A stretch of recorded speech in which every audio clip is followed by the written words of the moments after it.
വയനാട് മാനന്തവാടി നഗരത്തിൽ കാട്ടാന. ഇന്ന് പുലർച്ചെയാണ് നാട്ടുകാർ നഗരത്തിൽ കാട്ടാനയെ കണ്ടത്. മേഖലയിൽ നിരോധനാജ്ഞ പ്രഖ്യാപിച്ചു. ആന എത്തിയത് കർണാടക വനമേഖലയിൽ നിന്നാണ്. നിലവിൽ KSRTC ഗ്യാരേജ് റോഡിൽ ഉള്ള ആനയെ വനം വകുപ്പിന്റെ നേതൃത്വത്തിൽ തുരത്താനുള്ള ശ്രമം തുടരുകയാണ്. വീഡിയോ കോളർ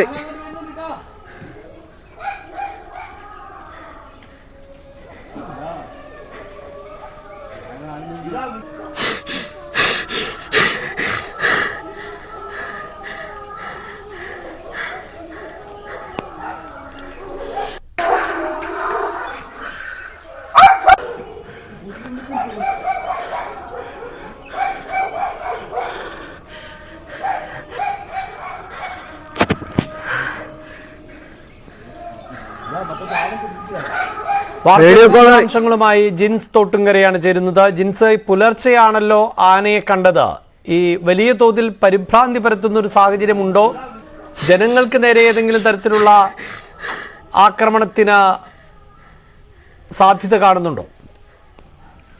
അഭിലാഷ്, ഇന്ന് രാവിലെ 6:30യോടെയാണ് ഈ പാല് കൊടുക്കാൻ പോയ ക്ഷീരകർഷകൻ ഈ കാട്ടാനയെ ആദ്യം കാണുന്നത്. ഉടനെ തന്നെ വനംവകുപ്പിനെ വിവരം അറിയിക്കുകയായിരുന്നു. നിലവിൽ ഈ കാട്ടാനയുള്ളത് മാനന്തവാടി ടൗണിനോട് അടുത്തുള്ള ഒരു പ്രദേശത്താണ്. മാനന്തവാടി പോലീസ് സ്റ്റേഷന് താഴെയുള്ള ഈ വയലിലാണ് ഇപ്പോൾ നിലവിൽ തമ്പടിച്ചിരിക്കുന്നത്. ഈ വനമേഖലയില്ലാത്ത ഒരു സ്ഥലത്താണ് ഇപ്പോൾ ഈ ആനയെ കണ്ടിട്ടുള്ളത്. അതുപോലെ തന്നെ റേഡിയോ കോളർ ഘടിപ്പിച്ചു എന്നുള്ള ഒരു കാര്യവും പറയുന്നുണ്ട്. കർണാടക നാഗർകോള ദേശീയ ഉദ്യാനത്തിൽ നിന്നുള്ള ആനയാണെന്നാണ് നിലവിലുള്ള ഒരു വിവരം. നാട്ടുകാർക്ക് ജാഗ്രതാ നിർദ്ദേശവും വനംവകുപ്പ് നൽകിയിട്ടുണ്ട്.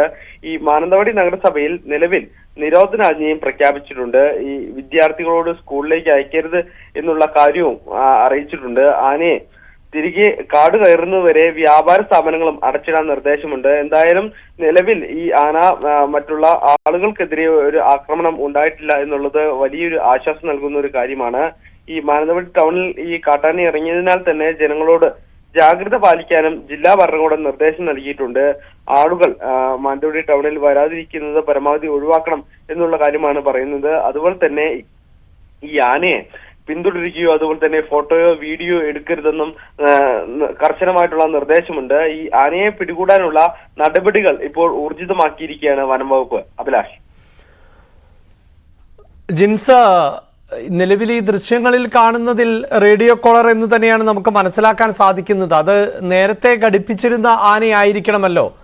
അപ്പോൾ ഇതിൻ്റെ ഒരു സഞ്ചാരപഥമൊന്നും നേരത്തെ അധികൃതർ മനസ്സിലാക്കിയിരുന്നില്ല എന്ന് വേണമോ കരുതാൻ? തീർച്ചയായും ഇത്തരത്തിൽ റേഡിയോ കോളർ ഘടിപ്പിച്ച ആനയാണെങ്കിൽ ഈ സഞ്ചാരപാത അധികൃതർ മനസ്സിലാക്കിയില്ല എന്ന് തന്നെ വേണം പറയാൻ. എന്തായാലും ഈ കർണാടകയിൽ നിന്നാണ് ഈ ആന എത്തിയിട്ടുള്ളത് എന്നുള്ളതാണ് ഇപ്പോൾ നമുക്ക് കിട്ടുന്ന വിവരം. എന്തായാലും ഇതിനെ തുരത്താനുള്ള നടപടികളാണ് ഇപ്പോൾ വനപാലകരുടെ ഭാഗത്തു നിന്നും ഉണ്ടാകുന്നത്. അതായത് ഈ കർണാടക ഫോറസ്റ്റ് ഡിപ്പാർട്ട്മെന്റുമായി ഇതിൽ ആശയവിനിമയം നടക്കുന്നുണ്ടോ? നിലവിൽ അത്തരത്തിലുള്ള ഒരു കാര്യം കൂടെ നിലവിൽ നടക്കുന്നുണ്ട്. ഈ ആന എവിടെ നിന്നുള്ളതാണ് എന്നുള്ള കാര്യങ്ങളെല്ലാം തന്നെ നിലവിൽ വനം വകുപ്പ് പരിശോധിക്കുന്നുണ്ട്.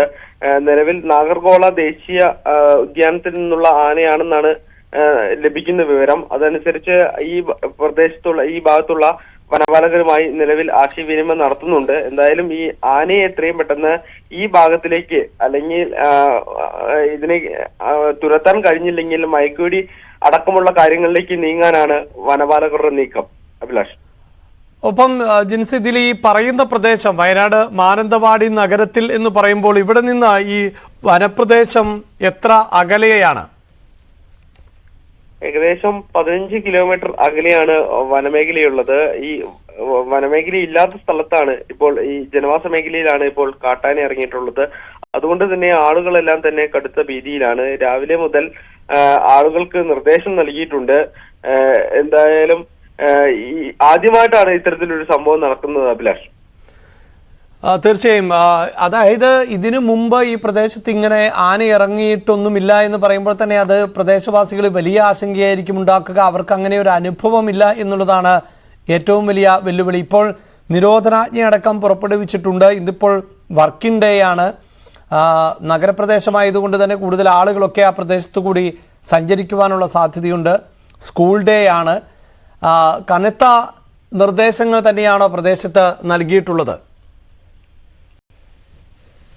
തീർച്ചയായും ഈ ടൗണിൽ ആന ഇറങ്ങിയത് ആ സമയം തന്നെ ജില്ലാ ഭരണകൂടം കൃത്യമായിട്ടുള്ള ഒരു മുന്നറിയിപ്പ് നൽകിയിട്ടുണ്ട്. ഈ പ്രത്യേകിച്ച് മാനന്തവാടി ടൗണിൽ ഇത്തരത്തിൽ ആദ്യമായിട്ടാണ് ഒരു സംഭവം നടക്കുന്നത്. വളരെ തിരക്കേറിയ ഒരു സ്ഥലം കൂടിയാണ് ഈ മാനന്തവാടി ടൗൺ. അതുകൊണ്ട് തന്നെ ആളുകൾ ഈ ടൗണിലേക്ക് വരുന്നത് പരമാവധി ഒഴിവാക്കണം എന്നുള്ള കാര്യമാണ് നിലവിൽ പറഞ്ഞിട്ടുള്ളത്. അതുപോലെ തന്നെ ഈ ആനയെ പിന്തുടരുന്നതും ഫോട്ടോ എടുക്കുന്നതൊക്കെ ഒരു ട്രെൻഡായി മാറിയിരിക്കുന്ന ഒരു സമയം കൂടിയാണ്. അതുകൊണ്ട് തന്നെ ഇത്തരത്തിൽ ഈ ആനയെ പിന്തുടരാനോ ഈ ഫോട്ടോയോ വീഡിയോ എടുക്കാനോ പാടില്ല എന്നുള്ള നിർദ്ദേശവുമുണ്ട്. അതുപോലെ തന്നെയാണ് ഈ സ്കൂളുകളിലെ വിദ്യാർത്ഥികൾക്ക് സ്കൂളിലേക്ക് നിലവിൽ പോകാൻ പാടില്ല എന്നുള്ള ഒരു നിർദ്ദേശവും നൽകിയിട്ടുള്ളത്. ഈ പ്രദേശങ്ങളിലെല്ലാം തന്നെ നിരോധനാജ്ഞ പ്രഖ്യാപിച്ചിട്ടുണ്ട്. ആളുകൾ കർശനമായി ഈ നിർദ്ദേശം പാലിക്കണമെന്നുള്ള ആവശ്യമാണ് ജില്ലാ ഭരണകൂടം നൽകുന്നത്. അഭിലാഷ്, ഒപ്പം ഈ പുലർച്ചെ മുതൽ പ്രദേശവാസികൾ കാണുന്നുണ്ട് ആനയെ എന്നുള്ളതാണ്. വലിയ നാശനഷ്ടങ്ങൾ എവിടെയെങ്കിലും വരുത്തി വെച്ചിട്ടുണ്ടോ? അങ്ങനെ ആക്രമണം, അതായത് ജനങ്ങൾക്ക് നേരെ അല്ലാതെ എന്തെങ്കിലും കൃഷി നശിപ്പിക്കുകയോ അല്ലെങ്കിൽ വീടിന് പരിസരത്ത് ഉള്ള എന്തെങ്കിലും നശിപ്പിക്കുകയോ അങ്ങനെ ചെയ്തതായി ഇതുവരെ നമുക്ക് വിവരം ലഭിക്കുന്നുണ്ടോ? നിലവിൽ അത്തരത്തിലുള്ള നാശനഷ്ടമൊന്നും ഇതുവരെയും ആന വരുത്തിയിട്ടില്ല എന്നുള്ളതാണ് നമുക്ക് ലഭിക്കുന്ന വിവരം. കൃത്യം 6:30-യോടെയാണ് ഈ ആന ഈ പായോട് പ്രദേശത്ത് എത്തിയതായി ആ ക്ഷീരകർഷകൻ ആദ്യം കാണുന്നത്. അതിനുശേഷമാണ് ഈ വനം വകുപ്പിനെ വിവരം അറിയിക്കുന്നത്. അതോടുകൂടെ ഈ ഭാഗത്തു നിന്നും ആനയെ നിലവിൽ വനത്തോടുള്ള ഭാഗത്തേക്ക് തുരത്താനുള്ള നടപടികളാണ് ഇപ്പോൾ പുരോഗമിക്കുന്നത്. എന്തായാലും നാശനഷ്ടങ്ങളൊന്നും ഇതുവരെ റിപ്പോർട്ട് ചെയ്തിട്ടില്ല. അത് വലിയൊരു ആശ്വാസകരമായ ഒരു സംഭവം തന്നെയാണ് അഭിലാഷ്.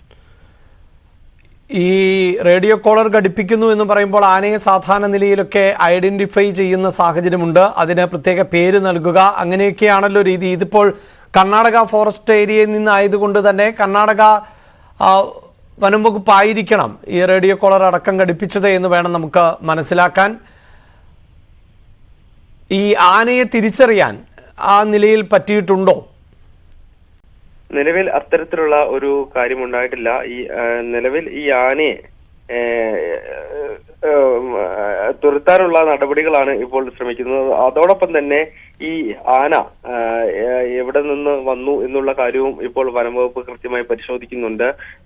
കർണാടക വനംവകുപ്പുമായി ഇതിനെ കുറിച്ച് വ്യക്തമായിട്ടുള്ള കാര്യങ്ങളെ കുറിച്ച് അധികൃതർ ആശയവിനിമയം നടത്തുന്നുണ്ട് എന്നുള്ള കാര്യമാണ് അറിഞ്ഞിട്ടുള്ളത്. എന്തായാലും ആനയെ തിരിച്ചറിഞ്ഞിട്ടില്ല.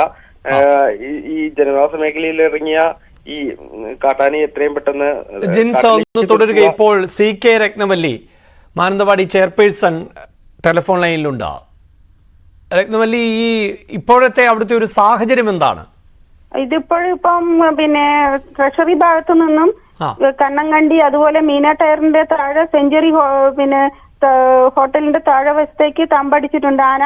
അവിടെ കുട്ടികൾക്കൊക്കെ സ്കൂൾ കുട്ടികളോട് പോകണ്ടെന്നുള്ളത് നിരോധനാജ്ഞ വഴി പറഞ്ഞിട്ടുണ്ട്. അത് ഔദ്യോഗികമായി അല്ലെങ്കിലും സബ് കളക്ടർ നിരോധനാജ്ഞ പ്രഖ്യാപിച്ചിട്ടുണ്ട്. ആ നിലയ്ക്ക് കടകളിലുള്ളവർ കടകളിലും വീടുകളിലുള്ളവർ വീടുകളിൽ സുരക്ഷിതമായി നിൽക്കുവാനാണ് ഓർഡർ കൊടുത്തിരിക്കുന്നത്. ഈ ആരെങ്കിലുമൊക്കെ ടെലിഫോൺ ലൈനിൽ ബന്ധപ്പെട്ടിരുന്നോ? ഏതെങ്കിലും തരത്തിൽ എന്തെങ്കിലും നാശനഷ്ടങ്ങൾ എവിടെയെങ്കിലും ഈ ആന വരുത്തി വെച്ചതായി? നാശനഷ്ടങ്ങളൊന്നുമില്ല. ഇത് അങ്ങോട്ടും ഇങ്ങോട്ടും ഓടി നടക്കുകയാണ് ചെയ്യുന്നത്, അല്ലാതെ വേറെ നാശനഷ്ടങ്ങളൊന്നുമില്ല.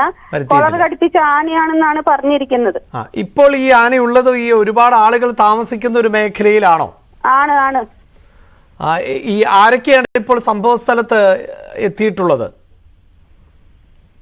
അവിടെ ഫോറസ്റ്റിന്റെ ആൾക്കാരുണ്ട്, താലൂക്കിന്റെ ആൾക്കാരുണ്ട്, അങ്ങനെയുള്ള എല്ലാവരും ഉണ്ട്. ഞാൻ ആ സ്ഥലത്ത് എത്തിയിട്ടില്ല, ഞാൻ പോകാൻ നോക്കുന്നുള്ളൂ.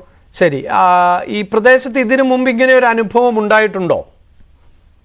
ഇല്ല, കാട്ടാൻ ഇറങ്ങിയതായിട്ടില്ല. പിന്നെ ഞങ്ങളുടെ നഗരസഭയില് കുറുക്കമ്മൂല ഭാഗത്ത് പിന്നെ കടുവ അങ്ങനെയുള്ള ഭീതികളൊക്കെ ഉണ്ടായിട്ടുള്ളൂ. ഈ പ്രദേശത്ത്, അതായത് ഇപ്പോൾ ഈ ആന നിൽക്കുന്ന പ്രദേശങ്ങളിൽ അടക്കമൊക്കെ അത്തരം ഭീതികളുണ്ട്. ടൗണിനോട് ചേർന്നുള്ള ഭാഗത്താണ് ഇപ്പോൾ ആന നിലയുറപ്പിച്ചിരിക്കുന്നത്. ഈ ടൗണും വനപ്രദേശവും തമ്മിൽ നല്ല ദൂരമുണ്ടോ? കുറച്ചൊരു ഡിസ്റ്റൻസ് ഉണ്ട്. രാത്രി ആയിരിക്കണമല്ലേ ആന ഇത്രയും സഞ്ചരിച്ചെത്തിയത്? ഒന്നുകൂടി പറയാമോ? കാടുകൾ അധികമായിട്ട് ഇവിടെ ഇല്ല, ജനവാസ കേന്ദ്രത്തിലാണ് ഇപ്പൊ ആനയുള്ളത്. അപ്പോൾ ഈ രാത്രി സമയത്തായിരിക്കണം ആന കാട്ടിൽ നിന്ന് എത്തിയത് എന്ന് വേണമല്ലേ മനസ്സിലാക്കാൻ? ആണ്. അതോടൊപ്പം ഇതിപ്പോൾ ഈ ഞങ്ങൾക്ക് ഇതിൽ ദൃശ്യങ്ങളൊക്കെ ലഭിച്ചിട്ടുണ്ട്. അതിൽ ഈ റേഡിയോ കോളർ, അതായത് ഈ കഴുത്തിൽ ബെൽറ്റ് വെച്ചിട്ടുണ്ട്. അപ്പോൾ അത് സ്വാഭാവികമായിട്ടും ഐഡന്റിഫൈ ചെയ്തിട്ടുള്ള ഒരു ആനയായിരിക്കണമല്ലോ. അങ്ങനെ എന്തെങ്കിലും അങ്ങനെ തന്നെ നമുക്ക് പിന്നെ സംശയിക്കാം. ഈ മറ്റുദ്യോഗസ്ഥരുമായി രത്നവല്ലിക്ക് ബന്ധപ്പെടാൻ സാധിച്ചിരുന്നോ? ഞാൻ സംസാരിച്ചിരുന്നു. അവരൊക്കെ ഉണ്ട്. അതിന്റെ ഭാഗത്ത് ഞാനിപ്പോ അങ്ങോട്ടേക്ക് പോകാൻ വേണ്ടി നോക്കുകയാണ്. ഇത് കർണാടക ഫോറസ്റ്റ് അതിർത്തിയിലുള്ള ആനയാണോ? അങ്ങനെ അറിയാമോ? അതൊന്നും പറയുന്നതായിട്ട് കേട്ടിട്ടില്ല. ഓക്കെ. ഇനിയിപ്പോൾ ഈ ജനങ്ങൾക്ക് എന്തെങ്കിലും കൂടുതൽ നിർദ്ദേശം നൽകാനുണ്ടോ താങ്കളുടെ ഭാഗത്ത് നിന്ന്? അല്ല, എല്ലാവരും സുരക്ഷിതമായിട്ട് വീടുകളിൽ തന്നെ ഇരിക്കുക, കടകളിലുള്ളവർ അവിടെ തന്നെ എടുക്കുക, കുട്ടികളെ സ്കൂളിലേക്ക് വിടാതിരിക്കുക. പരമാവധി നമ്മളുടെ ജീവൻ രക്ഷിക്കാൻ വേണ്ടിയിട്ടുള്ള നടപടി സ്വീകരിക്കുക എന്നാണ് ഇപ്പൊ പറയാനുള്ളത്. അവരവരുടെ സുരക്ഷിതത്വം അവരവർ തന്നെ ഉറപ്പാക്കുക. റൈറ്റ്. വളരെ നന്ദി ശ്രീമതി സി കെ രത്നവല്ലി ഞങ്ങളോട് പ്രതികരിച്ചതിന്. ഏറ്റവും പ്രധാനപ്പെട്ട കാര്യം അതാണ്. ഇപ്പോൾ ഈ ആനയെ കാണാനൊക്കെ ആളുകൾ കൗതുകത്തോടെ പുറത്തിറങ്ങുന്ന സാഹചര്യമുണ്ട്. നാട്ടാനയല്ല എന്നത് പ്രത്യേകം ഓർക്കുക. ഏത് സമയവും അക്രമ സ്വഭാവം കാണിക്കാവുന്നവ ആണ് കാട്ടാനകൾ, ഒറ്റപ്പെട്ട് നടക്കുന്ന ആനകൾ.